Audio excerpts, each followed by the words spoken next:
to another Monkeys video.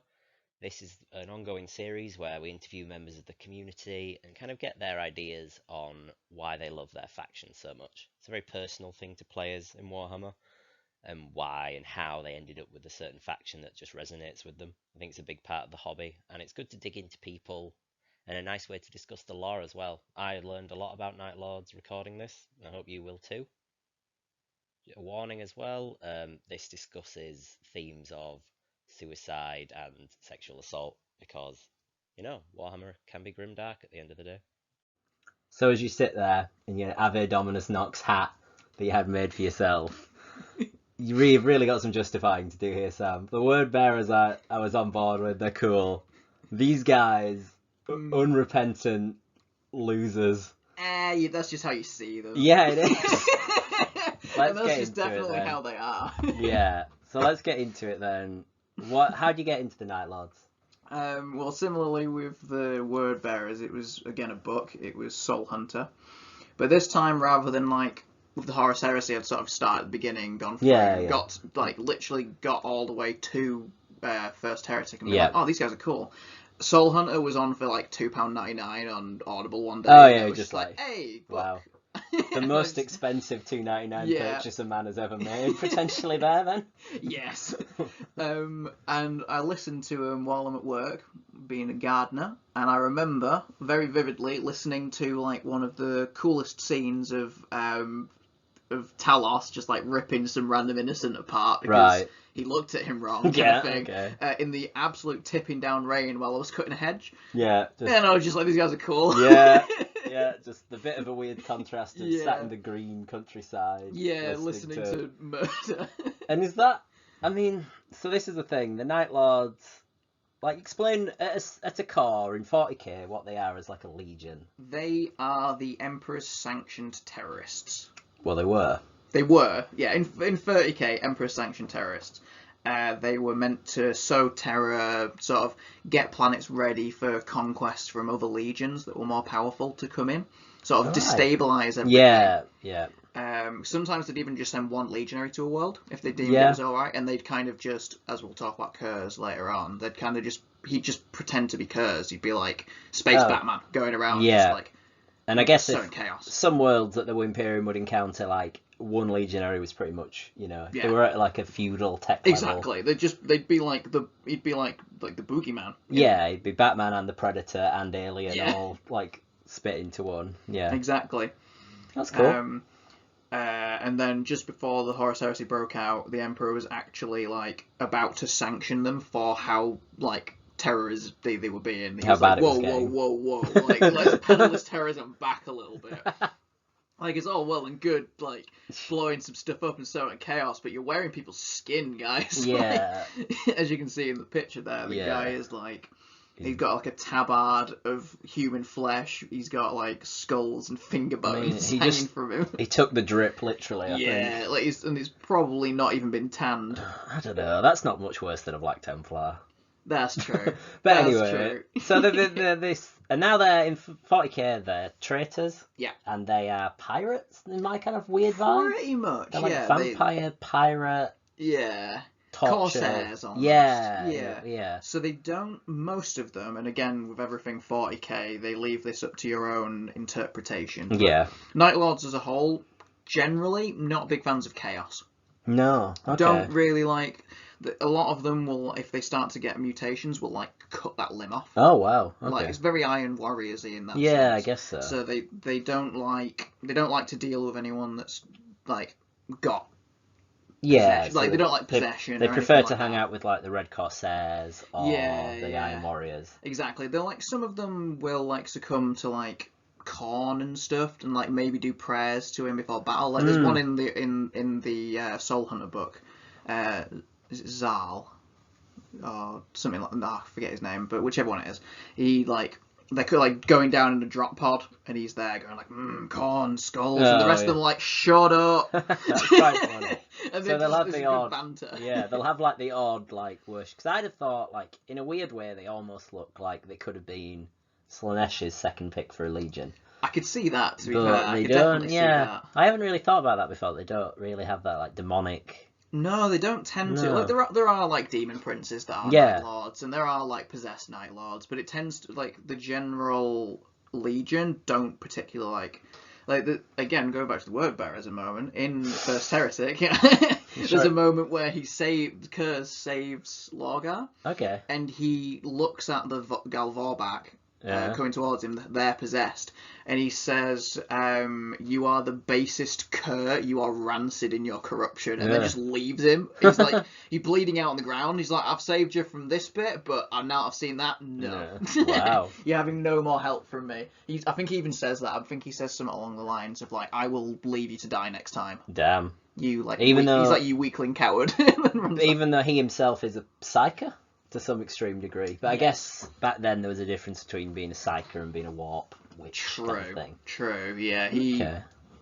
he can't like cast lightning from his hands or anything like that, like a No. battle psyker, but he has like precognition. And a lot of the Night Lords also have that, which Yes, the makes- Night Horus Curse. Yeah, and it makes them Cool. fantastic duelists as well because they kind of see attacks they coming. see attacks coming and stuff like that. But some of them like get it like debilitating, where they'll just like go into a coma with it. Right, because they're just seeing. Yeah. They're not living in this reality almost. Yeah, like, they're just it's- living it's in the like- future. Exactly. So, Yeah, which makes sense for them as a legion because they have a very, in an unendearing way, they're underdogs. I'd say Like so. they are like very scrappy and like kind of on the outskirts of things. Yeah. They don't show up in big numbers either. No, the thing I find the most charming, but like you say, it's like not charming, but charming Yeah. thing about them is they kind of like if they get into a battle where they're not absolutely certain of their like numerical Yeah. superiority, they will just go. Right, even though they're space marines. Yeah, they're they'll like, just leave. They're just like, nah, we're not risking Yeah. getting killed. What's the point? There's other battles we'll win. Right, yeah.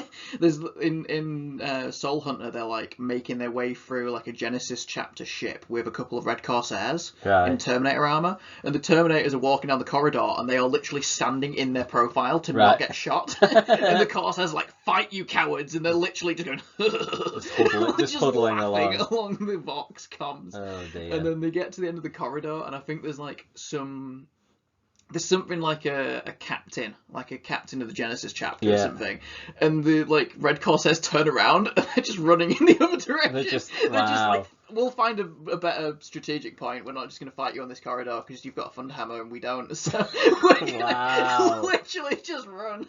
Well, that's incredibly unusual for Space Oh, God, Marines. Like the worst of the worst. Like Yeah. they'll backstab each other, but they're generally not ones who they've got that Space Marine like martial pride. Oh, there's none of that in Wow. existence in the Night Lords. They That's are really backstabbing and. And you like cowardice. these guys? I love them. I guess they're different. I'll give them that. Their colour scheme's amazing. It is, yeah. Like their lore and background is just, it's so, Oh, like yeah. you say, so unique. Like, Mm. you don't really get it in many other chapters, like, Well, instead of chapters, legions. each man picks his own poison. So you can't really talk about a Primarch without talking about the planet, and you can't really talk about a Legion without talking about their Primarch. Mm. So, as everyone knows, the Chaos Gods grabbed the baby Primarchs up out of their daycare centre and scattered them across the galaxy. Yeet. Who knows how that happened, but it happened. Maybe it was They Horus. tell you in the first Heretic. I'm No. actually joking. It's written down in Monarchia, you have to go there. But anyway, Kurz, the lad who is the primogenitor, Conrad Kurz. Conrad Kurz, the vampire sort of Batman. Batman. Yeah. Batman if he killed people. Yes. Genocidally. And was 10 foot tall. Yeah. He I think it's actually 12, isn't it? Oh my god, are they that big? I think so. Yeah, I won't, but they probably vary, Because right? like the Space Marines themselves are like 8 foot tall. True, aren't they? yeah, So yeah. Well, scaling's all over the place. It is a bit. But Kurz gets thrown to Nostromo, which I think all the Primarchs get a bad deal. You know, some of them get thrown to great places, some of them get thrown to terrible places. Prospero, McCrag, brilliant planets to land on. And lots of them, in their own way, change their planet. You know, like Mortarion led a rebellion against the Psyker alien warlords of his planet. He lost. Yep, he did. Lost pretty bad. Right, he's tripped it right at the end there, as he wants to do. Gilliman became like a great statesman and took over space Rome. Yeah, Do- good old space yeah, Rome. Fulgrim dragged his planet up out of Yeah, poverty and made it prosperous. I can't even think of his planet's name. Little ice world. Yeah. Terrible ice world. Yeah. Because landed on a planet organized crime, basically. Like, Yeah. it's. I presume. Would you like to tell us a bit about Nostromo and its kind of structure? How does it work? So Nostromo is a very old colony world. It's got lots of hive cities. Sorry, not hive worlds. Then it's hive worlds on this world. Oh my worlds God. within worlds. And so the population is like in the trillions, right? It's massive population. Yeah. And obviously in that sort of population, getting food to everyone is hard. Yeah. So naturally, crime ends up being a thing. Right. So it ends up, after all this time, crime syndicates rule the planet. Like, the government is made up of, like, representatives from the different crime families. So it's not like the government is corrupt, the government just is. Government is crime bosses. Right. Literally, it's just like a bunch of crime bosses all getting together, trying to keep the peace best they can between all the different crime syndicates. Yeah, for practicality. Exactly, rather than actual, like, getting anything done. Right. And it became wealthy because of the amount of adamantium. It's like really rich in adamantium. Yeah, which is the stuff they use in power swords and special weapons, stuff like that. Yeah, and I think parts of power armor are made out of it, and like the Imperial Fists love putting it in walls and stuff. Yeah, true. And so, were they in contact with other planets, like trading with them with this adamantium? I think so.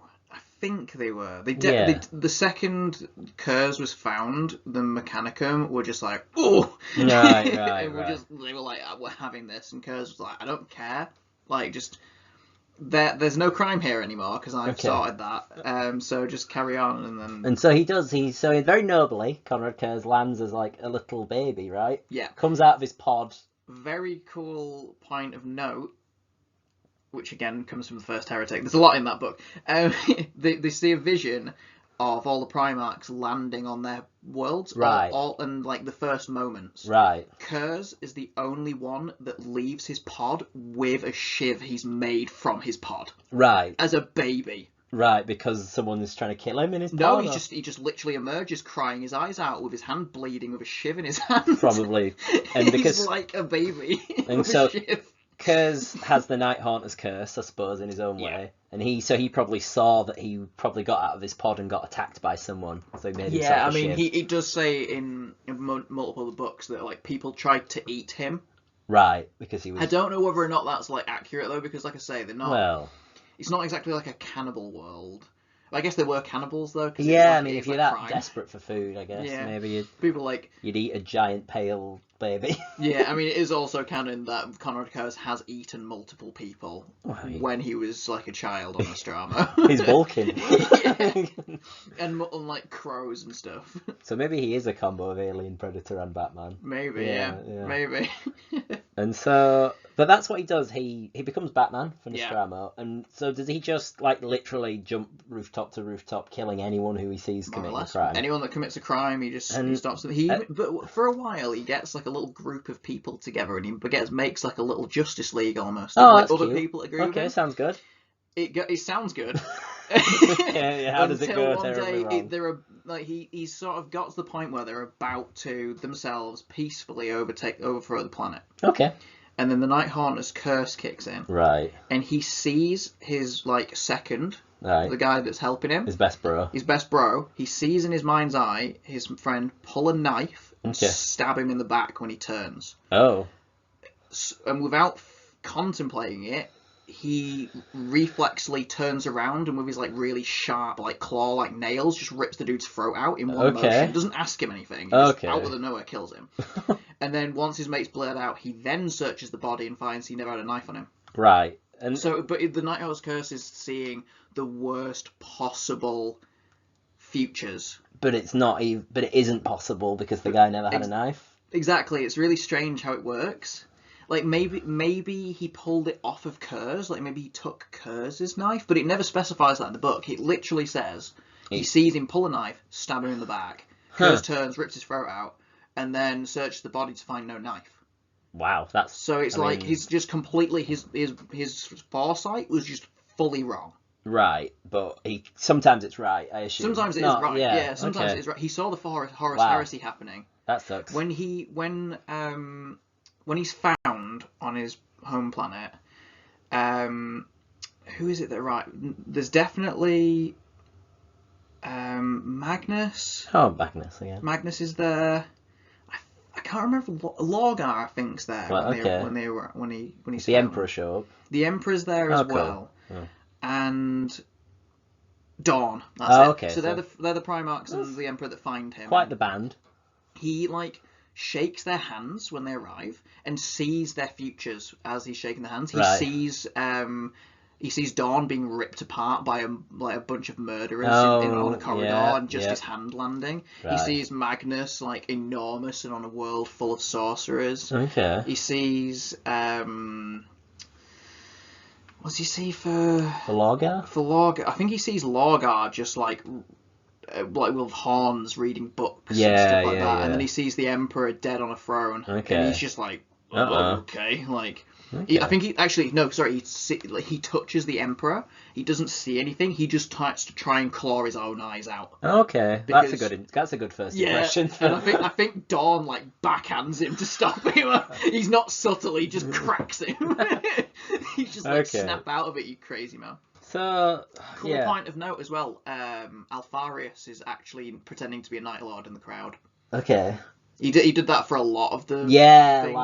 The lion sniffs him out, doesn't he? Yeah, the lion looks right at him, and Alfarius is like, and the lion just carries on. But he's it's pretty certain that it's So that's a poor first impression for Kurz, and it keeps on going. It does. It really does. So yeah, Kurz makes his little Justice League, but it's not. I presume they're not people with superpowers. They're just people? Regular people that agree that they don't want crime. And is he he fully grown at this point? He's huge. He's this huge. He's probably he's probably a teenager. Almost not age wise, but stance wise. Yeah. And he starts going around on a Strad. People try and eat him. He sees that it's terrible. Yeah. And in this, you said it's like a planet of billions. Yeah.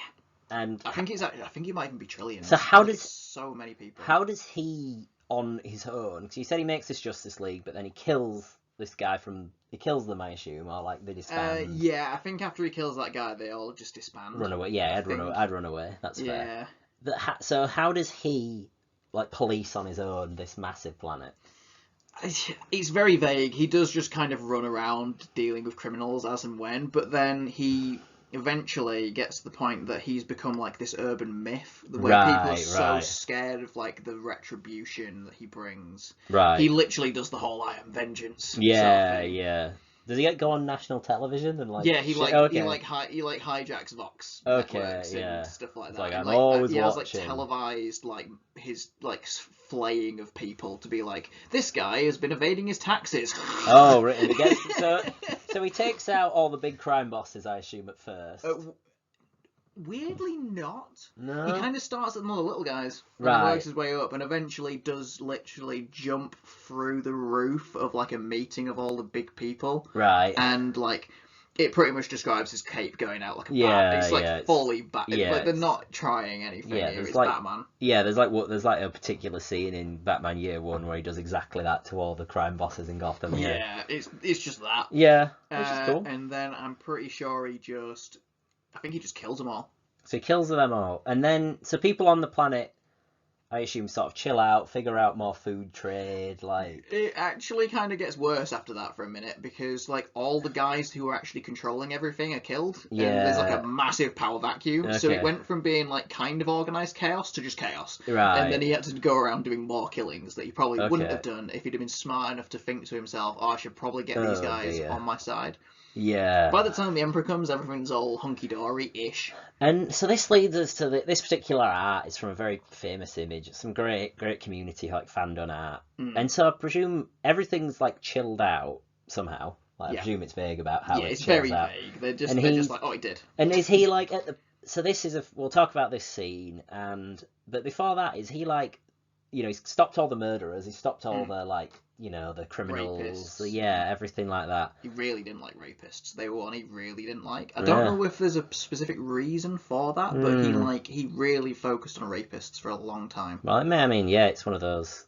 I don't know if it's like because he doesn't understand intimate connection. Right. So he's just like I can't remember if this is Kurz or Sevatar, or it could even be Talos, because I've got so many Night Lords things in my head. There's a scene of any one of them as youngsters on Nostromo, hiding because they see some criminal come in, and they'll hide in the bin as like a little kid, and they watch him like rape a lady, and like she's just like crying and looking in their direction, and it's like showing the inhumanity of the whole thing. I don't know that that's Kurz. I think Kurz would have just killed him. Whereas I think it was like the kids that would become Astartes. Jeez. So it's heavy stuff, right? It's all heavy stuff. With And so he's Kurz eventually, though, like, he's killed all those people. Is he just, like, killing people who are, like, getting speeding tickets and stuff eventually? Well, that does bring us perfectly onto this image, doesn't it? So that lady there, I should have done some research and found her name out, but I didn't. That lady there was suffering with a lot of depression and anxiety and a lot of things like that, and so decided she was going to jump from her hab tower. Right. But Kurz found her before she could, and it's illegal to commit suicide on Nostromo. So he pretty much was like, you were about to commit a crime. Right. I am going to show you why you shouldn't commit crimes. This guy. And basically, like, I think he just brutally butchers her, but in like a slow, agonizing way. Jeez. I don't even think he televised it or anything. I think he just did it for his own sick. And who's making these laws? Is it him? Or is it like the planet had laws, but I think the planet had laws and no one really did it because it was run by criminals. Yeah. Jesus, man. Yeah, so that one's a very heavy one. Honestly, it's written so well, not in a way that you'd like agree with him in any sense of the imagination, but like I can't remember. It's probably Arendensky Bowden. Yeah, because he does really good stuff when it comes to Kurz. And is this in his Primarch book, I assume? Or... I don't think it is actually. I think it's just some like the random anthologies. Oh wow! I think it's in that. I think it's in one of those. What a thing to want to write. Yeah, yeah. I think it was probably just something he'd thought about, and like I've got random stuff. Yeah, well, it's like a kind of a thing of like nothing on that scale. Yeah. But... Yeah, so that's Kurz, and so he cleans up Nostromo, quote quote, and he's like, I presume he leaves the planet like, oh, that worked, that was good. Yeah, I'm gonna do that on a galactic scale. Exactly. On a galactic scale. So he sets out with his legion. The Emperor meets him, watches him try and claw his own eyes out, and he's like, oh, this guy needs. This guy Look at this this super solid. Nice clean planet he's got here. This is going great. Whoa. Everyone's calm. Everyone's so calm. Everyone's shaking in their boots. This is great. I love this, the Emperor. That's a good point. The Emperor getting to Nostromo, I forgot to mention this earlier, but Nostromo is like in perpetual darkness. Yeah. Its star is super far away. Right. And so really like it's cold all the time. Yeah. But the amount of pollution from the mining has like pretty much made like an impenetrable layer of clouds. Okay. So it's always dark and always cold. And practically always raining because of the particulate matter in the sky that like condenses and then rains. So it's always dark and rainy. It's like every movie ever when it comes to like a horrible city. It's just big Gotham. Just big Gotham. Yeah. It's just big Gotham. Yeah, jeez. But I forget what the point I was about to make. The Emperor comes The down Emperor there. comes. Sorry, yeah, the Emperor comes, and obviously big glowing man blinds them all because they've never seen something as bright as him. Like he literally blinds like an entire crowd, and then kind of like cranks the intensity on himself. It literally says he like purposefully dims his light after he realizes they're all like screaming, and he's just like, oh dear, I did not think about that. Oops. Anyway, pretty much. And so Kurz leaves Nostromo with his legion. Yeah. Like banging job I did back there. And Nostromo sort of immediately devolves back into the crime families. It's not immediate. I guess, yeah, a few hundred. I think it's like 70 years though. Yeah. It's not like 200 like the whole crusade Mhm. was. It was like 70 years. They sort of they make up like the Skolums. So like good recruits are coming into the Night Lords for a long Yeah. time, where it's like really like intelligent, well educated people. Yeah. And then they kind of realized like, why should we send them all our All our like best. best people? Yeah. Let's send them the scum. Right. Because and like they're being indoctrinated in like all this lot They don't even anyway. remember Like, it what doesn't they- matter. yeah, it doesn't matter. Like we'll just send them all the scum, and then Yeah. that's just kind of what happened for a long time. They realized as well, oh, he's gone. So Yeah. why can't we just do what we used to do? Yeah. Because there's no retribution now. He's not. Yeah, the whole. I think that Nostramo would never have had all the problems re-arise if he'd have just left one random Night Lord on there to just take up his role. to be the Night Haunter. Yeah. Yeah, like mini Night Haunter. And I guess in a way, him being found by the Emperor kind of shattered the mystique of the Night Haunter. Because Exactly. like the one guy wasn't policing the trillions of people. It was the fear. It was the Yeah, But now they know that he is real. Oh, and he's gone. Oh, he's gone. Yeah, exactly, Yeah. exactly. And it's after that that they sort of like occurs to everyone. Occurs to everyone. That like, yeah, we can just do whatever we want now. Yeah. So yeah, the whole Legion ends up getting like polluted with all these like Yeah. just the dregs, I think he calls them. Yeah. I think that's literally what he refers to them as, like the dregs. Wow. You know, there was one guy on Nostromo who like accidentally littered and was like, "Oh no!" and then nothing happened. He was like, "Huh, that's weird." Wait a minute. Yeah. Oh, can you imagine that? You just accidentally drop a pack of crisps or something and you go and pick it up and you put a dagger in your back and you're like, oh, I just accidentally dropped it. He's like, you littered. You scum. Worst of the worst. I'm gonna paint the walls with you. I'm going to use your organs. Sorry, I am going to paint the walls with I'm you. gonna- Because that's apparently what Kurz sounds Yeah, like in some books. in the first Heretic, Oh, would you yeah. believe? He literally... Kurz was hanging out in Monarchia. And yeah, he's... well, it was Honest Man 5, actually, but yeah. Nah, he was in Monarchia.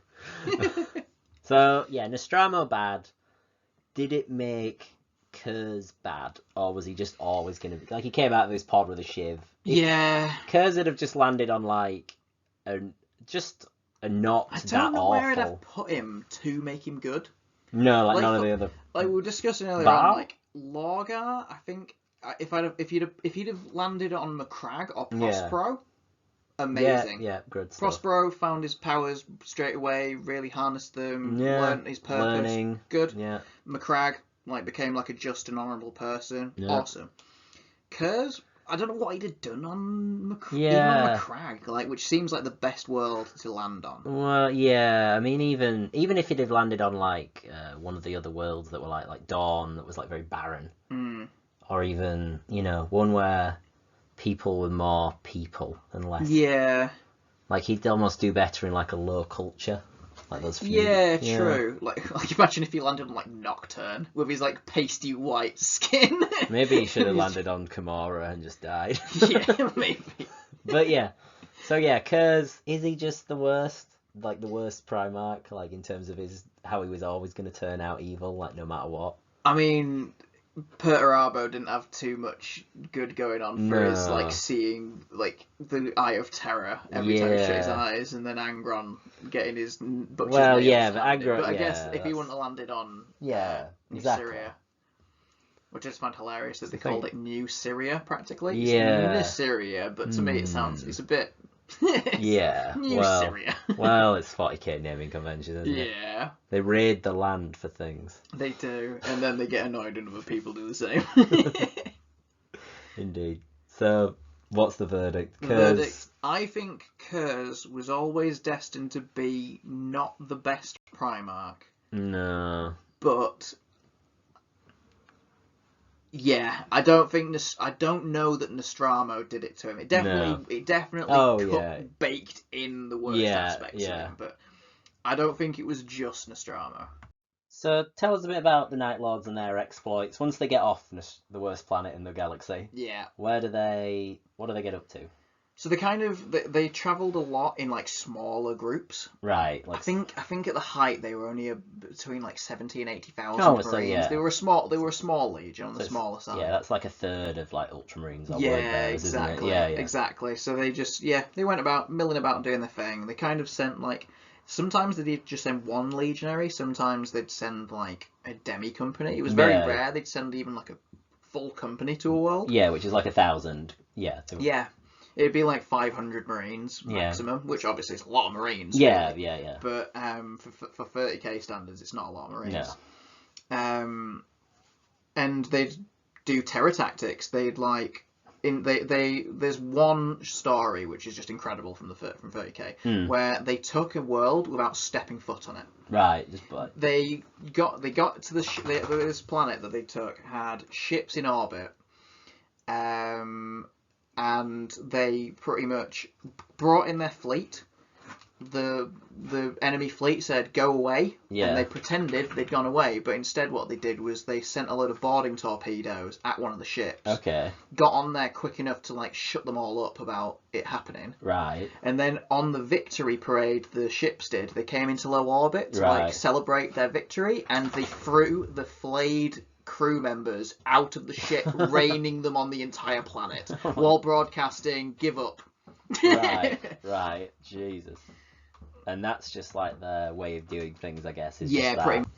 And this just got like more and more extreme, right? They just getting more fancy with it. Yeah, they just found more effective ways of terroristing. Yeah, which I think is like their argument. We had a quote about this at the start. Yeah. They say that like, oh well, us doing like this horrendous thing to 100,000 people is way better than like the Dark Angels running in and stomping and 2 million, 3 million people. Exactly. I wrote a short story that was based off of like a single sentence that Sevatar said about like the ends justifying the means. Yeah. And I wrote a short story about a Talon Master, which is like a chapter master of the Night Lord, speaking to an Ultramarine captain, and then sort of like debating over their tactics. And And he kind of came to the conclusion that like should the like. If they were to do their tactics of like terrorism, they leave the military fully intact. Straight like you can just you've got millions of soldiers you can just put straight on a ship and send them off doing whatever you want them to do. If we did it our way, you'd have to replace them all. You'd have to mass bring people into the army but I guess the problem with that is also that you're not like you're terrorizing these regimes into compliance, but they're not necessarily like being broken in the way that they are by like the Ultramarines, for example. Like it's definitely not the best way of doing it. No, they're kind of like it's this perfect ground for like rebellion to be sowed in. It's not fertile soil they had the highest rate of like planets going into like secession. Because they got as soon as they're not like there in full strength. Like if they wanted to keep the planets, they would have had to have left a Night Lord on the planets to just continue doing what Horus had done. I don't know why they didn't do that. No, I mean they're not very bright. No, and I guess that would have been such a cool thing. Like if all the planets just had like a Night Haunter on it. Yeah, it'd definitely. Just be really cool vibes, but they just said no. We're just gonna take them all with us and the idea as well that like they're like leave all these planets behind and they like they bait them and they're like perhaps that argument they're like we only kill a few. You don't have to have so much fun doing it, I guess. Yeah, they do love it. They do really wear get the into skulls all over themselves and in a kind of Cliff Notes version, there's a lot of Kurz is a bit of a Scooby-Doo villain in a lot of ways. Yeah.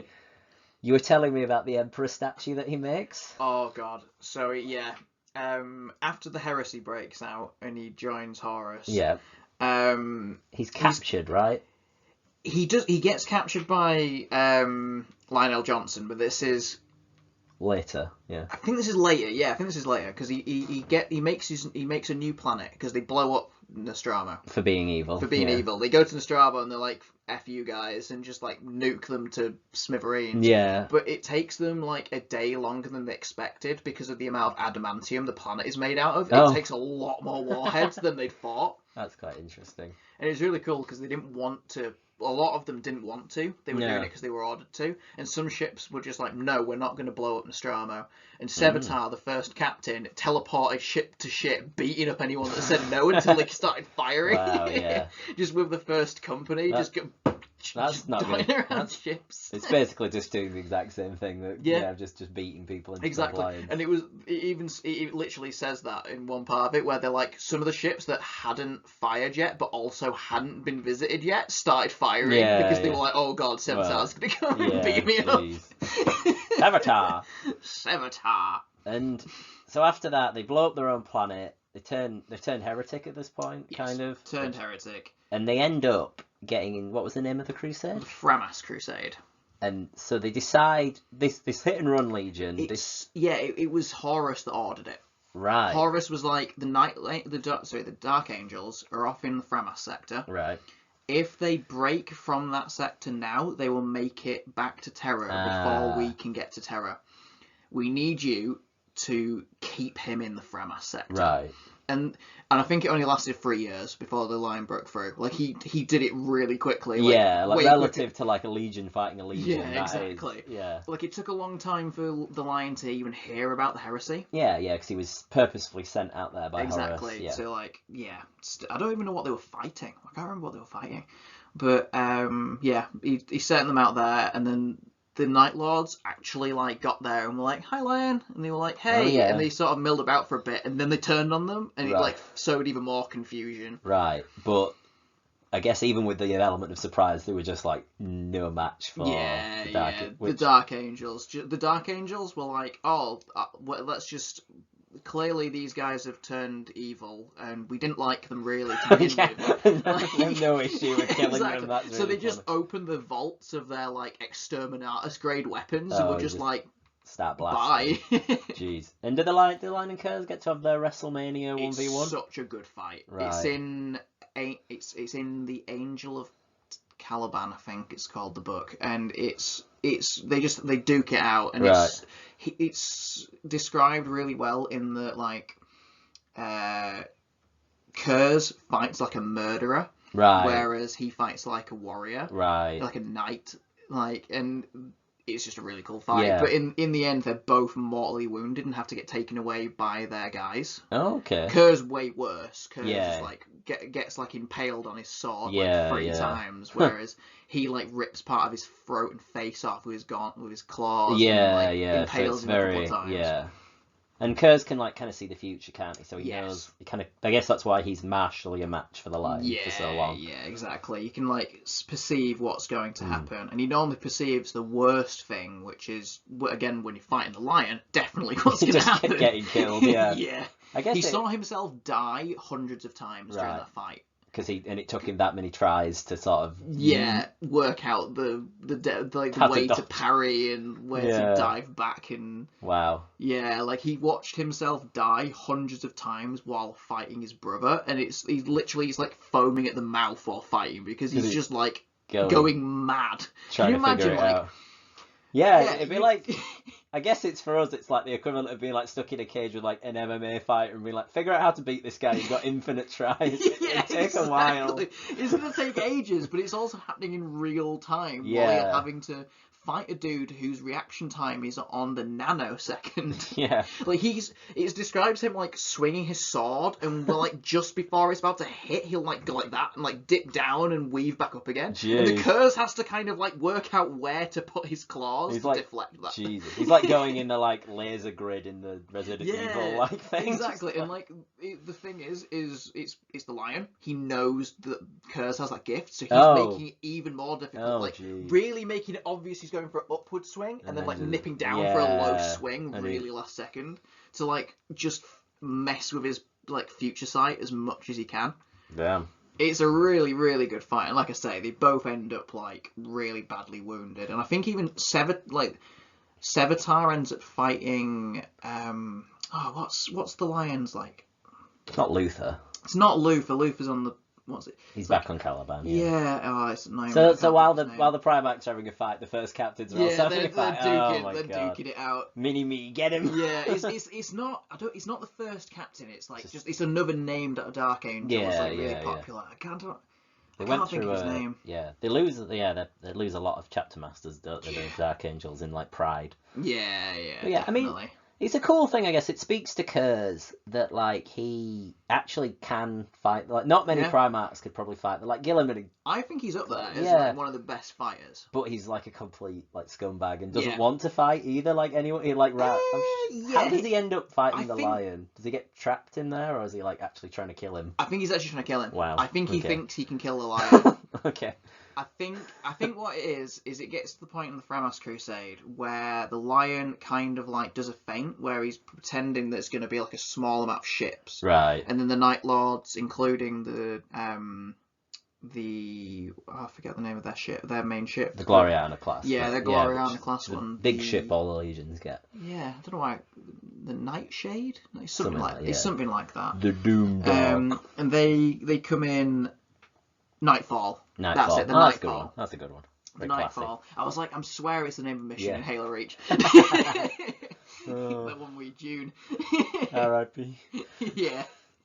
Remember Reach. And you they like faint them out, and then it's actually like the entire legion shows up. Waiting, And like Kurz is like, if I don't challenge him to a fight, he's gonna breeze right through us. And he's gonna make it to the throne world. So I've got to fight them here. It's a remarkable commitment for him into the heresy. Yeah, that's interesting. Exactly. I think it just got to the point where he's like screw this guy. He keeps beating me up. He keeps beating me. I mean, we've all seen the Forge World diorama with the lion like baseball batting its way through all the Night Lords. And it's the same on Kurz's model with like a load of Dark Angels at his feet. Up that like cool post he's up. I could almost like this Kurz guy if he wasn't eating babies for breakfast. I know, right? So we've had this cool debate that, like, you know, the terror tactics, they're like, you know, it's better to just kill, like, you know, do horrible things to a few 100,000 people than, you know, millions, yeah. And that's, you know, it's a debatable point, like, and obviously I think it has merit in a way, but, like, the Night Lords don't do a good job of it. No. Despite being able to see the future. Like, a better job of it would to be, like, diplomatic. Yeah, leaving the night. Yeah, definitely. And it has a lot of problems, but I guess inherently flawed. And it comes to a head in the Heresy because it doesn't work on Space Marines. Because they try their terror tactics and it just doesn't work. And they know their shtick as well. They they all know what they're gonna do. Well, who killed our patrol? Well, I don't know. It's probably those guys with the big bat helmets that do this to everyone. Everywhere. It really doesn't work, and I feel like even like the Horus Heresy tabletop does a really good job of that because all their stuff is about like numbers and like trying to like they end up just being like a legion that just tries to overwhelm rather than subterfuge. They kind of just get to the point they're just like, if we throw enough Marines enough Marines, we will win. Yeah. They love the Raptors as well, like their jump pack troops. Yeah, definitely. That's like their iconic thing. And I guess talking about your experience playing Night Lords, we touched on this briefly last time we spoke. They had truly some of the worst possible rules in 9th edition Warhammer 40k. God, yeah. Your one wound Space Marines, whose rule was an aura of -1 leadership that couldn't stack with itself. And I mean, the fact that they wrote that in, like, this doesn't stack, is just like, what? Like, it's not what do you mean? It's not good as it is. It wouldn't have been good even if you let it do that. And then they had a cool they had some good stratagems, deep striking ones. The one where I made like a 14-inch charge at one point. I think it was more. Was it like 16-inch charge? I think you needed a 9 and you got like a 16. Yeah, you like wrapped the unit you were charging up. I definitely made like an actual charge where I shouldn't have been allowed to even roll, but because of that stratagem, I made the charge. Yeah. Even though my rolling is normally diabolical. Well, you did also fail the 3d6 re-rollable 9-inch charge. Yeah. Plus 2. Yeah. You have failed that before. I've failed that before. Yeah. And that, But that's like the thing. The problem was with them in 9th edition, for those who don't remember or sort of didn't play at that time, they would get into combat quite handily. Yeah. However, they would then Die. attack with no AP chainswords because they were still the old, Yeah, old Chaos Space Marine chainsaws. and had like no rules really to boost their damage. No. And then would just get killed because they also all have 1 wound. Yeah, exactly. Yeah, the Chaos Space Marines didn't get 2 wounds for so long that we like just had it as a house rule. They did, and we didn't even up their points. No, and I still lost all the time. Yeah, because they did, and because I don't think it helps that my whole army is like just a load of raptors, a dreadnought, and like some jump troops. Yeah, like some jump, it was 30 raptors was the base, and then it was just what characters you kind of wanted milling about. I think do I have 40 raptors now? Is it 4? I think You it's might up have to 40 40. I think... Yeah. You legally cannot field your raptors. Yeah, I know. And they've all got bat helmets. All got the Night Which Lord's was like resin helmets. Part of why I was saying that it was the most expensive $2.99. Yeah, exactly. I and do not tell Cara this. Like, do not tell my wife this. I have spent over £100 on those upgrade sprues. It's just between you, me, and the internet. Because I bought 5 of them, and they were £20 each, and they've discontinued them now. You can't even get them. Maybe I'll tell Cara if she likes and subscribes. Oh God, please don't like and subscribe. But everyone else do, please. But I guess Night Lords now they've got a bit more love. They've got those cool. I can't remember what they're called. The talons. Talons, yeah. Yeah, the talons in there. Still haven't got any yet, but I'm gonna get some at some point. No. 47 quid for 10 Marines. Ooh. What is Games Workshop doing? I mean, They're cool. They're awesome. I wish they had more wings on the helmets. yeah, the wings, the helmet wings are just absolutely iconic for Night Yeah. Lords. Like, I mean, you can see that goofy guy in the kind of back right of this image there. What a lad! He's wide He looks AF. like ears. Jeez. Like the images of like Night Lords hiding and like over the wall, you can just see these bat wings peeking over. Incredible. Oh dear. And love they're a cool looking Legion though, despite the bat ears. The blue God, and yeah. the dark blue and the gold. They're like, Yeah. in a way, they're the evil, edgy Ultramarines. Kind of. I've done mine more like a deep bronze than a Yeah, gold, because yeah. I feel like it fits the like Darkness, dark yeah. vibe And it goes with the more. red so well. Yeah. Yeah. And then the lightning bolts, which I've painted so many lightning bolts. Yeah. Even the raptors that have like on their shin guards already have like lightning bolt like things. I did them bronze because it looked better, Yeah, and then and did then lightning did- bolts wow. around them. So that book cost you time as well. as Yeah, money. that book cost me so much time. I've spent probably hundreds of hours painting my Night Lords. So much trim. There's Yeah. so much trim.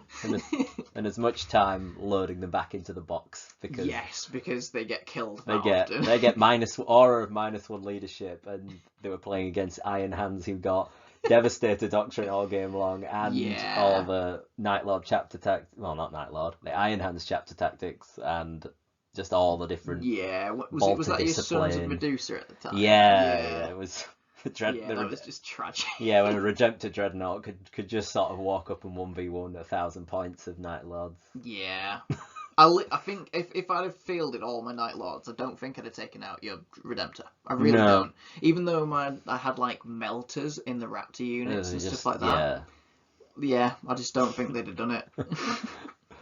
Which, I guess in many ways, you got to sort of simulate what Yeah. being a Night Lord fighting Yeah, other exactly. Space Marines is Exactly, like. because they aren't trained all that well. Like they're at the end of the day, they're still Space Marines. Oh, yeah, like, they are yeah. still Still like bulletproof. tank. Yeah, exactly. but- They're still wearing tank armor, but like yeah.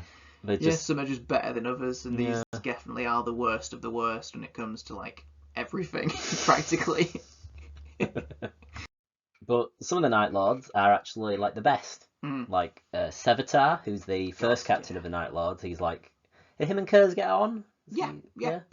Like Sevatar would just tell Kurz that's a stupid idea, and Okay. Kurz would just be like, "All right, Okay, that's Fair good. enough. That's functional. yeah." He'd be like, "Yeah, fair enough. What do you think?" And he'd be like, Yeah. "This," and you go, "Right, if that's what you think, Okay. crack on." And it worked mostly. And most of the time it worked. Sevatar was weird in that he was like, very un-Night Lords, but in like a really Night Lords way. Hmm. He was quite noble. Like he didn't just want to like murder people. Okay. He would. Like he Yeah. didn't want to, but he still would. And he still, like, he believed in the Night Lord's, like, original ethos. Like, he Right. didn't like all the criminals being brought into No, the it Legion was and that more sort like of thing. He, like, there was, like, a bunch of instances where he'd send off, like, the worst of them on, like, suicide missions, Right, practically, just to get rid of them. Yeah. If you makes win, sense. like, great, but if you don't, no Yeah, loss. yeah, big deal. Yeah, We exactly. got a lot of guys. Go cry to Kurz. Yeah. He won't care. He won't care either. But there's a bunch of other cool Night Lords. Mhm. Like you've got Aaron Dembski Bowden's Night Lords omnibus book here. Honestly, possibly the best series of books you'll ever read. Like they're not even just for a Night Lords fan, they're just incredible. Yeah, I mean he's a legend, right? Yeah, it's ADB. so good. Like I don't know how he took the Night Lords as they were and Yeah, wrote those books compelling. and made them what they are. Yeah. Incredible. But they're not a 30k book, so I presume No. Sevatar. What happens to that guy in the end? Supposedly dies at the Siege of Terror, Right.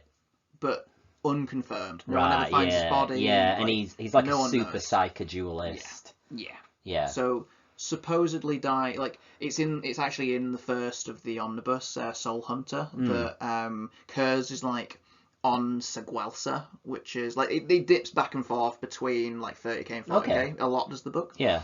Like his memories. Seguelsa was like Nostromo 2.0. Right. It was called right. the Carrion World. That's where he built the the castle made of like flesh. Of course, yeah. There is a room, the Screaming Gallery is its name. Okay. That's where his throne is, and the floor is made of living human faces. That there are servitors that go around jeez. like dripping water into their eyes so that they don't dry out. Okay, so they can just. And they scream. just like stand on them as they're walking through and like just crush their faces and stuff. There's like Okay. people in the ceilings. Oh, jeez. And they're just always screaming because they've got pain engines in them. And Any it's particular reason? just blotted. It literally was to be white noise to blot out all the horrible thoughts Kurz was having. Okay. It somehow soothed him. I think it was like that was very near the end of his life where his visions were just driving him nuts. They were overwhelming. And like him, they yeah. were becoming warp tainted because of like exposure and stuff. So he was just going insane. Like he wanted to die because he was just horrible. Which is why he, spoiler alert again, he lets himself be killed by an assassin. M. Shen, I forget what sort of assassin. The ones that have like the Necron blade. Yeah, thing. yeah, I forget yeah. what they're called, but yeah, one of those. I want to say Eversaw, but I think they're the drug ones. No, they're the drug ones. Yeah. Yeah. But Calexis? Calexis. Oh, yeah. Calidus. Sorry, Calidus. Caladius, Calexis. Yeah, I think the Calexis are the Psycho Yeah, being dudes. yeah. It's the Calidus that can turn into like they polymorph. Yeah, pretty and much. then there's Vindicators who are like the snipers. Yeah, it's the Calidus definitely. One of them called M. Shen gets into into Seguelsa and goes into the Screaming Gallery, and he's literally standing there. Goes, all right, Yeah. and she's like, "You're not gonna fight me." He's like, "No, I've even told all my soldiers to stand down." Okay. He yeah. goes, "But one of them won't. Okay. I already know one of them won't." Okay. Which is Talos. Right. That's why he's called the Soul Hunter. He will hunt the single soul he was told not to hunt. It's like a whole thing. Like there's even like a rune on his forehead that Kurz scratched into it with his nails. That is like a rune that means Soul Hunter. So that's the end of Conrad Kurz. He lets himself. She just decapitates. She chops off his head, and then Right. runs off with it. Right. To take it as proof. And all the Night Lords are like, "She's killed our father. No. Oh no." And then Talos starts running after her, and they're all like, "Talos, don't do this." Like, he's literally running past them in the corridors with his chainsaw. Like, he's like an apothecary as well. Oh, okay. So he has like his Narthesium on one arm and his chainsaw on the other.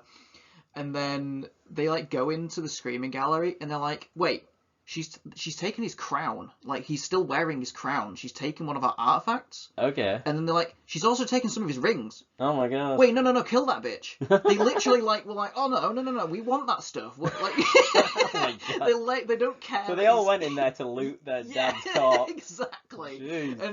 And it's like it kind of cuts back to another scene with them at that point. Like it's like a memory within a memory of of Kurz saying like, "You will hunt this one soul for a noble cause, where your brothers will hunt it for greed." Okay. And it like has this like overlapping thing. Yeah. Like you don't know about the whole greed thing until that part of the original memory where he then remembers from the other memory.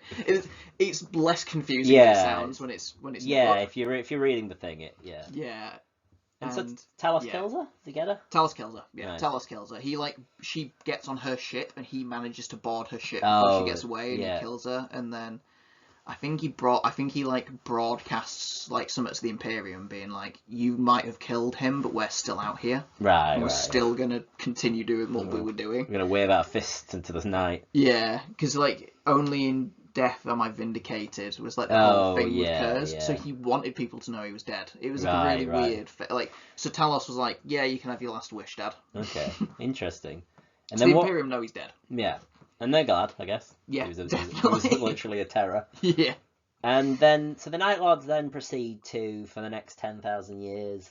Yeah. Do they really do anything of note? They Not just kind really. of they just muck about in the No, they fringes. just kind of skirmish. They stay on the fringes. They stay in the eastern fringes a lot, Okay. which is like sort of where McCrag is. Yeah, so they kind of poke at that. And, Yeah. They do a lot of stuff to the Tau. The Tau are like, Oh, yeah. they love Well, love picking up the Tau. They still hate Xenos, don't they? Yeah, Right? Yeah. still hate Xenos. Yeah. Eldar particularly. Oh, Really yeah. hate Eldar. Yeah, imagine they get a lot of...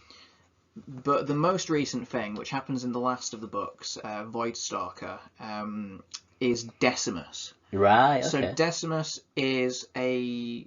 Well, actually, we should probably talk about Talos's visions first. Right. So Talos has the Nighthaunt's curse. Right. But it's like debilitating. He'll like collapse and like seize for weeks, Like, having these visions, and he'll like scratch things in the wall of like what he's seeing, which a lot of the time he's seeing incredibly brilliant things. He like accidentally his visions find them this like mining world which has a navigator on it. They didn't have a navigator at the time. They were having to use with their sorcerer, who was like really terrible at steering the ship in the warp because he'd never done it before, because their last navigator had like killed themselves to avoid having to work. Wow. Exactly. Wow. So they like find, and Talos takes her as one of his slaves to like increase his his influence in the She calls her Octavia. I can get us on the bus. I have a bus pass, guys. I can get us going. Exactly. Yeah. And so she falls in love with his other slave, who's like his armorer, called Septimus. Okay. And they end up having a baby. Okay.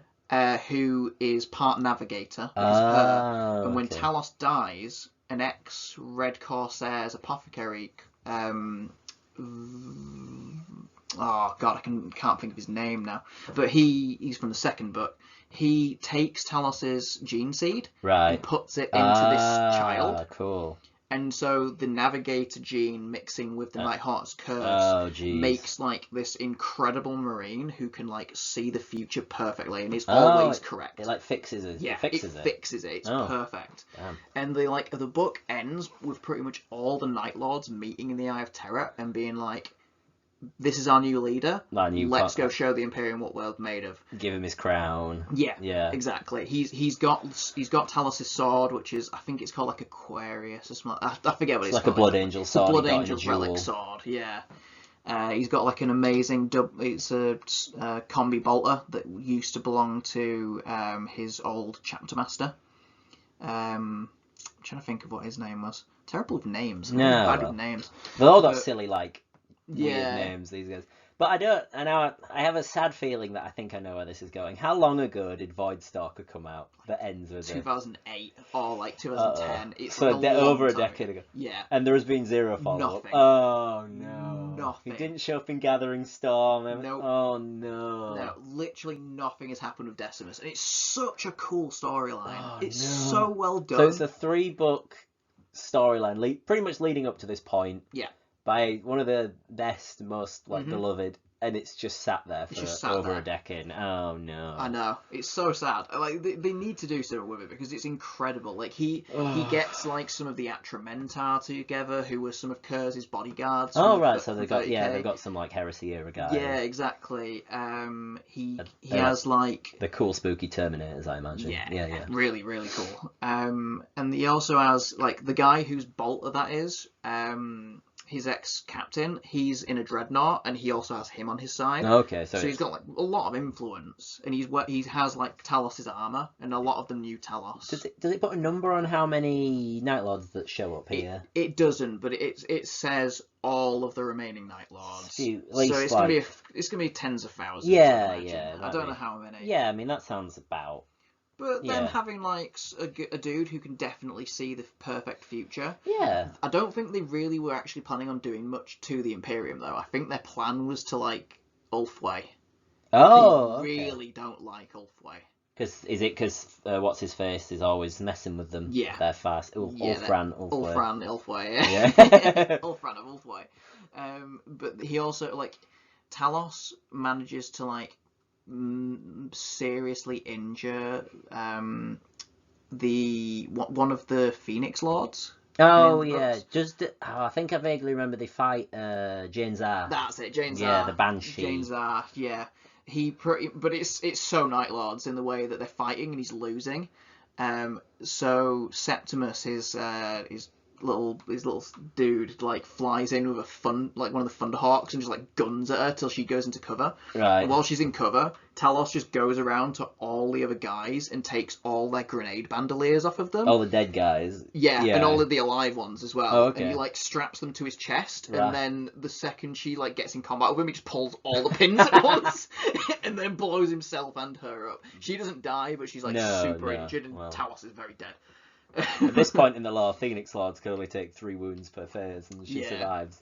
Exactly. I mean, but even back then, I'm glad she didn't die. Well, they can't die anyway. They just They just reincarnate. Yeah, pretty much, don't they? they But are. I'm still glad that a bunch of grenades didn't kill us Phoenix Lord. No, because because I think I remember something about like she really goes through the ship, doesn't she? Just like getting. she kills so many Night Lords that day. Yeah. It's nuts how many she kills that day. But I mean, that's very like I guess in a way that like. I think that's on Seguelsa actually.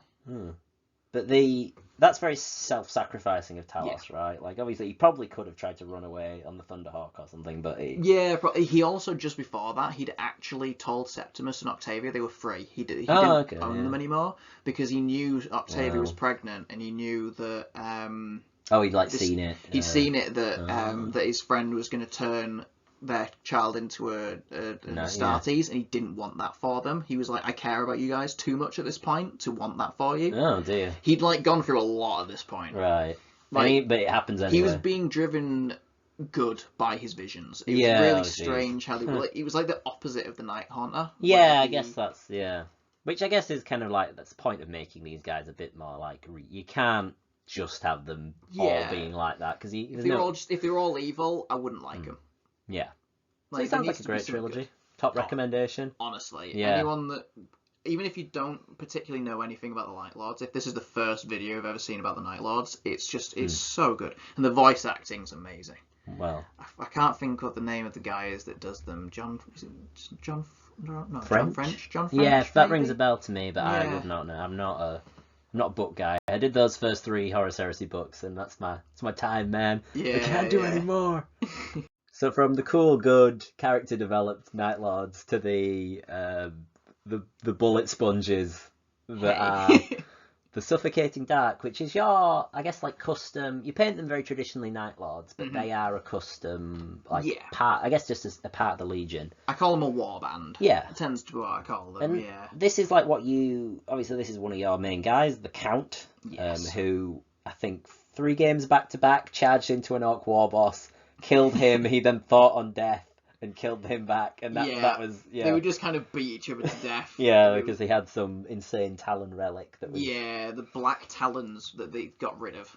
Really now that they don't have any damage boost enhancements anymore. So now he just has like dual lightning claws, and it's just sad. Yeah, he tickles you with his AP1. Exactly. One damage one is the twin linked, but like who cares? You know what's better? You know what's as good as potentially doubling your wound rolls, having double the damage. Yeah, exactly. So, but rules aside, these are your like kind of custom warband. And do you want to just talk a bit about? There's a few different characters. Yeah. What inspired them? I guess that'd be a nice thing to kind of link back to the broader lore. So I had some like random Chaos Space Marines that like weren't painted in any scheme. I had like loads of random spare bits. Like I'd listened to Soul Hunter. And then pretty much straight after I listened to Soul Hunter, Major Kill did a video about Night Lords where he was just like taking the mick out of them. It's really funny. And it's like his old style before he started censoring himself.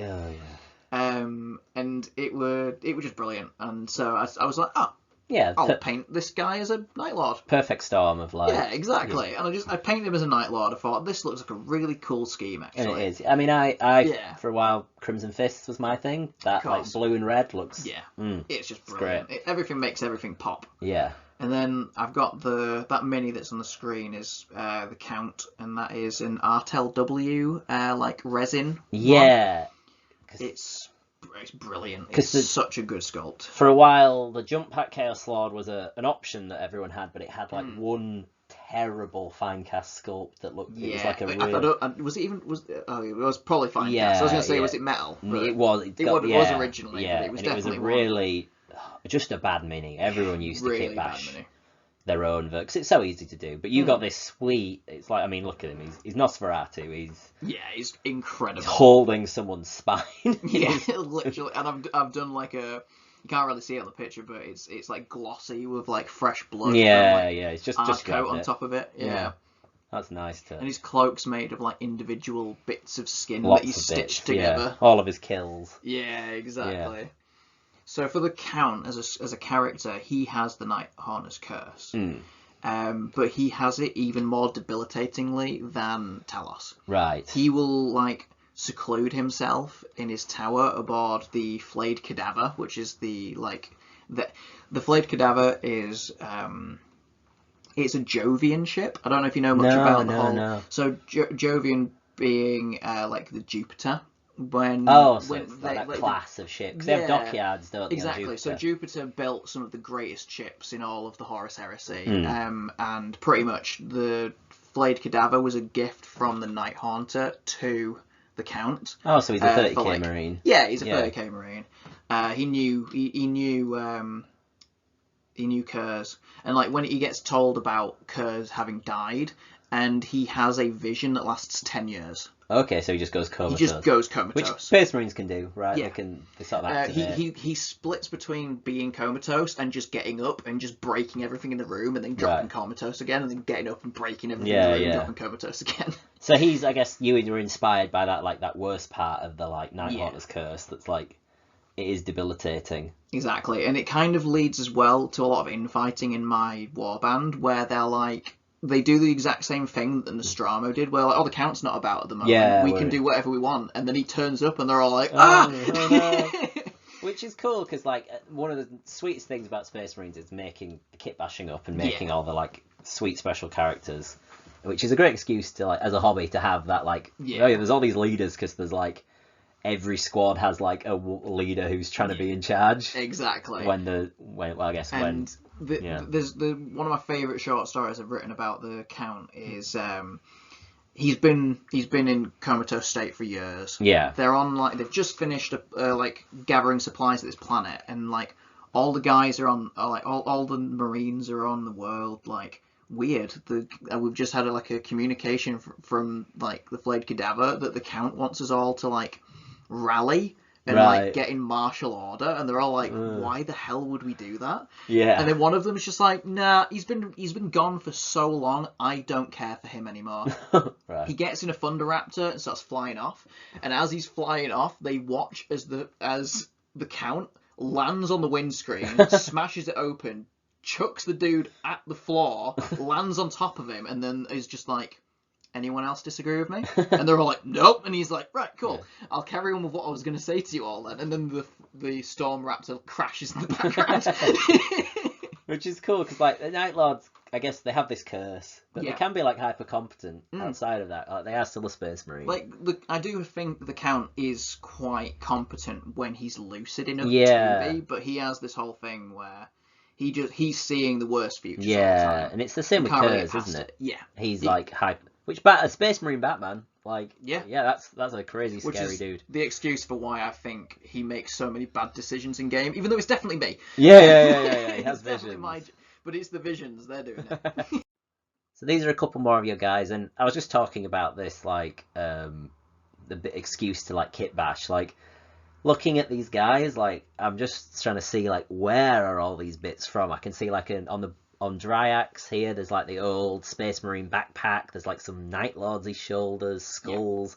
no idea what that head is. Is that like the old Khorne Berserker? Yeah, that's the old Khorne Berserker heads got a with the like mace. Khorne bits coming off. Yeah. And the mace is from the Terminator's kit. And the knife, I don't even... The knife, I think it was like a chainsaw hand that I've then just cut. And just it's giving just him like a a combat random little knife. knife. Yeah, Space Marines have those knives, Yeah, it's just a combat knife like that. Yeah. The chest plate originally was actually like the skull of the laurel. Oh. And I've shaved the laurel to make the like bat wings out of it. Ah, that's a really good idea. That's neat. Yeah, so it was just making use of what I had at the time. Yeah. I think it's Khorne Berserker legs he's got as well. And who's the Butcher? You play them as various different characters. This guy was your Dark Apostle for Dark a while? Apostle. Yeah. He pretty much solely gets run as the Dark Apostle, but it's rare that I actually run him. Yeah. But the Butcher of Dryas in the lore is the guy that takes charge of the warband when the Count's in his visions. Okay.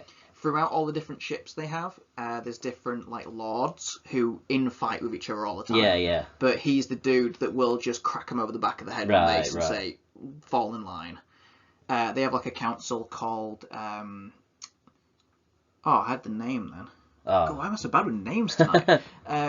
The Deville. Deville. What's that mean? So I don't know exactly what it actually means, but it's just what I call it. Yeah, the Deville. So the Deville is like the council of the lords of the suffocating dark. They all come together. Yeah. And Dryas, depending on who's about at the time, if it's the Count or Dryas, they will be in the throne. Right. So he's like the Count. He's like the hand of the king. Yeah, which is that's again, the sort of thing. I suppose again, like if your inspiration when you were making these guys, that's a lot like Sevatar, like the kind of the voice of reason. Yeah, exactly. He of... got the name the Butcher of Dryas because of a campaign during the Horus Heresy where he was he pretty much took a planet, not on his own, but in the middle of an invasion. Their planetary leader was like on the like global Voxnet being like, everything's fine, stay calm. He dropped in, killed him on camera and said everything is not fine, just panic. And then continued to butcher everyone in the room while telling the cameraman to pan and follow him. Yeah, I mean, he's like, pan and follow me or I'll kill you. And he's like, okay. It's like literally following him around the room. If that thing appeared, I'd film him. And I think at the end of that short story, he like turns the camera to the cameraman and then takes his helmet off and beats the cameraman to death with his helmet. He's a murderer and a liar. Yeah, exactly. But Azekyle. Azekyle, yeah. So this is leader of Third Claw, which is kind of your like little like your point of view squad a lot of the time. Yeah, anytime there's stuff happening from like a squad perspective, it's normally Third Claw. Yeah. And they're a little bit, I guess, based on like Talos and his kind of guys. Yeah, so they were First Claw. They were the number one squad. They were like First Company almost. That sort of thing. Like they were made up of like the champion, an apothecary, heavy weapons specialist, and that sort of thing. Whereas mine is just like, point of view squad. They're all Raptors. They've all got like their chainswords and bolt pistols. But Azekyle has a lieutenant's helmet that he took from a lieutenant. It's an Ultramarine lieutenant. Yeah. He took it, told the dying Ultramarine, I'm going to give this to my servants to use as a toilet, and then got shot in the pauldron and was like, actually, I'm going to wear it.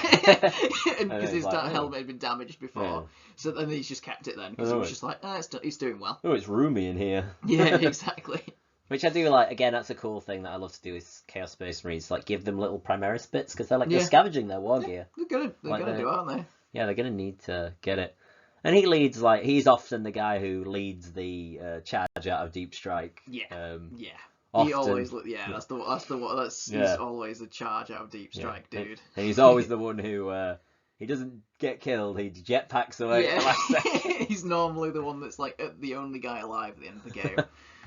Now these two for me are also sort of a peak Night Lords moment. If I may say so. Like those Tusk Terminators are just they're so cool. And he looks great with the Night Lord's shoulder pad. Yeah. Don't tell me how much it cost. And that's actually not one of those. That's a separate thing, which means it cost me even more money. Oh no. I can't remember who made those.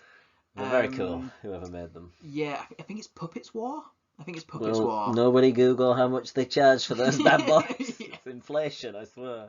I think it was like a Black Friday deal. Oh, yeah, sure, yeah. Because because I got a pack of them for my Terminators and a pack of 10 for my normal guys, because that's what my Khorne Berserker guys have. Yeah. And they also have like helmets as well, like the third party helmets. Yeah. And then the other guy on the right, that is just those are some ears. Yeah. Those are some Basset Hound Yeah. ears of this guy. That was one of the Khorne Berserker heads that I shaved off the things and then attached the bat wings to. Lord Varian hears you talking shit and he doesn't like it. So we'll start with Akildama, I suppose. So Akildama of the Bloody Field, he is like a champion.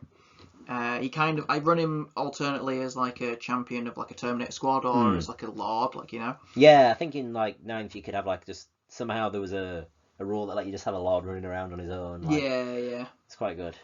And he used to just teleport in and start messing with people because he's a chain fist and a combi bolter, so he's pretty decent. I've written a short story about how he got the Dark Angel's helmet on his trophy rack. Oh yeah, that's a Dark Angel's lieutenant that he was just like taunting while killing, calling him Little Angel. And, like he chain fisted off that one of the wings. Oh that's on his helmet. It's broken, isn't it? Yeah, and I think one of my other Night Lords has the other wing on his belt, as though he went after him. Like, I'm grabbing this. I didn't have anything to do with it, but I'm taking it as a trophy. That's a fun short story that got some good traction on Reddit. Everyone seemed to quite like that. I mean, it's cool, and they the Night Lords have a good subreddit. They got active. They're honestly best. Nice. Wow. Of all my favorite like ones that I follow, like I've got my Space Wolves, my Word Bearers, the Ultramarines, White Scars, Tau, Necrons, all of them. I'd say Night Lords, because there's just... I don't know anymore, honestly, because there's been a lot more people join, but it used to be like a really tight-knit community because there weren't that many of us. No. But now they've got decent rules. There are dozens of us. And Space Marine 2's actually increased a lot of people's like of them, because there's like there's like a whole unit in that game that's like the Raptor. Oh, yeah, you can play as them and stuff, so I feel like that's got a few people to play. Yeah. But like, yeah.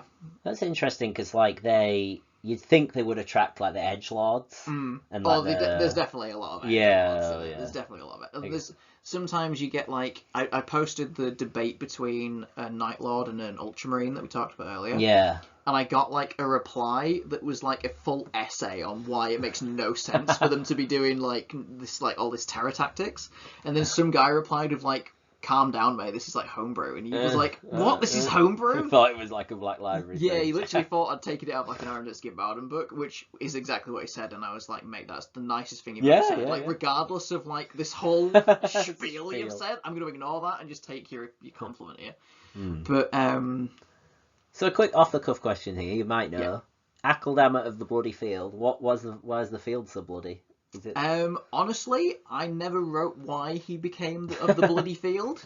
It's a cool name. It's just a cool name. Yeah, I think I titled that short story Akildama of the Bloody Field.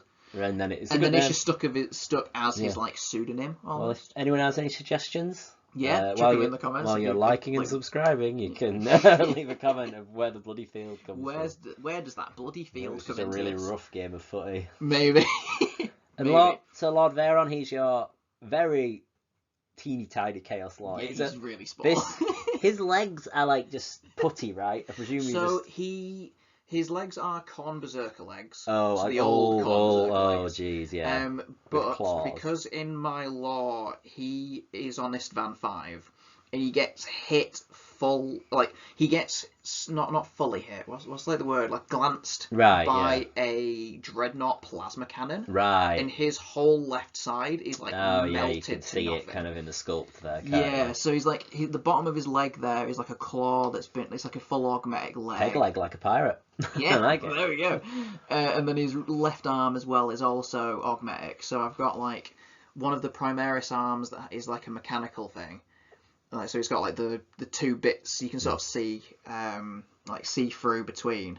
But then his hand, I didn't like I think that hand normally has like a plasma pistol in it or something like that. But hand. That hand is the hand that is hanging from the banner on the Ancient that comes in the Indomitus set. Oh yeah, the Blade Guard Ancient. Yeah, it's the Blade Guard yeah. Ancient's little hand that's hanging from his thing, yeah. and that's what his hand is. So it looked like he was like in like a sword stance. Jeez. The Night Lord symbol on his chest comes from a gravestone from like the Age of Sigmar guys. The Soul Blight guys. Yeah. So that came off one of their little gravestone things, and that's on a Mark III chest plate. Yeah, and he is. I mean, he's Chaos Lord. They're good. They've got some good stats, but he's on a little base. He's a little. Yeah, he's a groovy it's little. very rare he sees action. I mainly made him because of a short story I wrote about him. Like, again, that one, a lot of people liked that one for seeing, like, the weirdness of them, because he never went into the eye or anything. He has just been in the galaxy for 10,000 years. Oh, so he's 10,000 years old. So he's almost withered, I guess. He's really showing it. Like, he takes off his helmet, and I described, like, hair falling out of it, as though, like, he's, like, losing his hair slowly over time. And he, like, barely takes his helmet off. Yeah, he has, like, Medicaid that are constantly monitoring him and, like, administering care to him. Like, he's in, like, the middle of, like, the Deville, and he's just, like, 1 second, and, like, some servants come in and just start injecting him and just, like, doing checks on him. He is, like, I guess in a way, like, in your own little canon, he is, like, the oldest Space Marine. Yeah. It's like most of them don't. Like, you know, they're either in the warp and it's so bought, and he's just in agony all the time. Yeah. But he just wants to keep going. I kind of have like a thing that he's like almost scared of death. But not in a way that's like human. No, it's just like it's a very vampirish thing. Which I think these guys surprisingly like butt in on a lot of different stuff. And I was just gonna say, I was staring into Lord Veyron's beady little eyes there.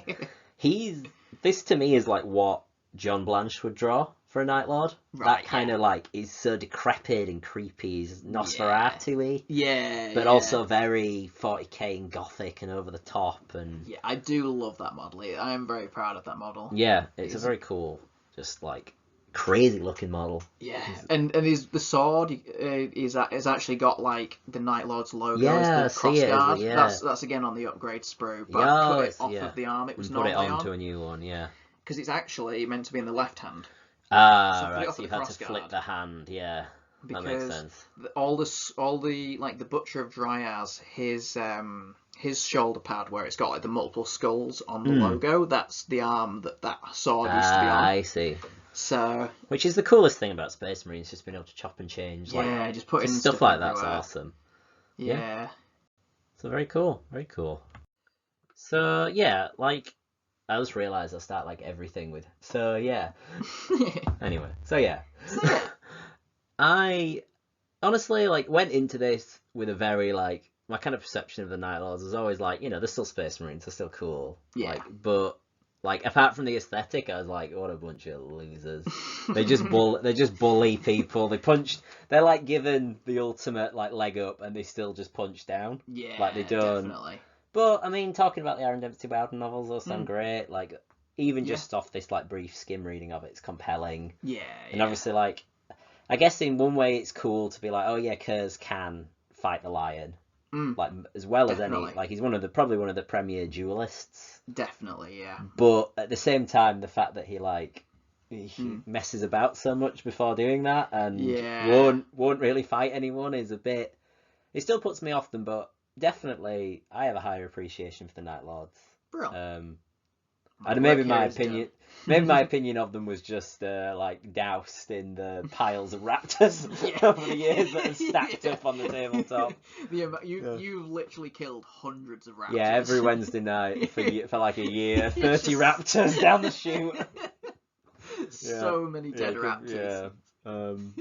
And it was all, even if other people survived, the raptors were done. It was always the like the Terminators and my the Hellbrute. The bikers were sometimes hanging out. Yeah, and they're now Red Corsairs in your army. Yeah, they are, and they sometimes roll well.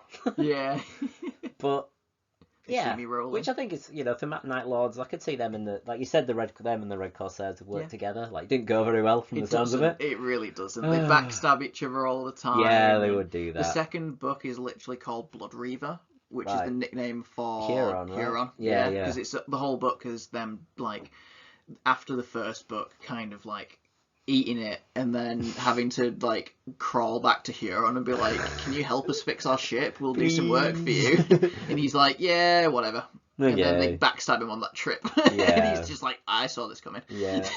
Wow, you did it, guys! I'm really surprised. Really surprised that the Night Lords like betrayed us. But apart from that, they do seem to have some. They have a lot of cool traits. They are, and I think the thing about 40k is everyone's a bad guy, but some people like are like the bad guy. You can definitely cursed. I think I've seen a lot of debates about like the new Space Marine 2 game, how you don't necessarily get how sort of monstrous the Space Marines are from that. Like Titus is just a very straight up, just a cool protagonist guy. Yeah. I would struggle to see them making these guys without having them basically not be Night Lords. You would struggle to sanitize these guys. God, yeah. Yeah, they would. You would lose what makes them Night Lords. Yeah, if you made them like anything but like the psychos. Yeah, like just anything else. Yeah, they are what they are, and you are what you eat. Well, and they eat criminals. Yeah, they're chowing down every night. Nom, nom. But yeah, they've got some great quotes. They've got some great characters, and I don't like them, and I don't respect them. I don't respect them. I'm trying to think of something nice to say about them, but they exist. They sure are. They are a faction in Warhammer 40k, and they're trying their. They're not even trying their best. Not even trying their best. Oh, well. They're just existing and continuing to exist, much to the Eldar and Tau and Imperium's and displeasure. their own displeasure, probably. Yeah, they don't like existing. Yeah. A lot of them are very sad. Yeah. Rip.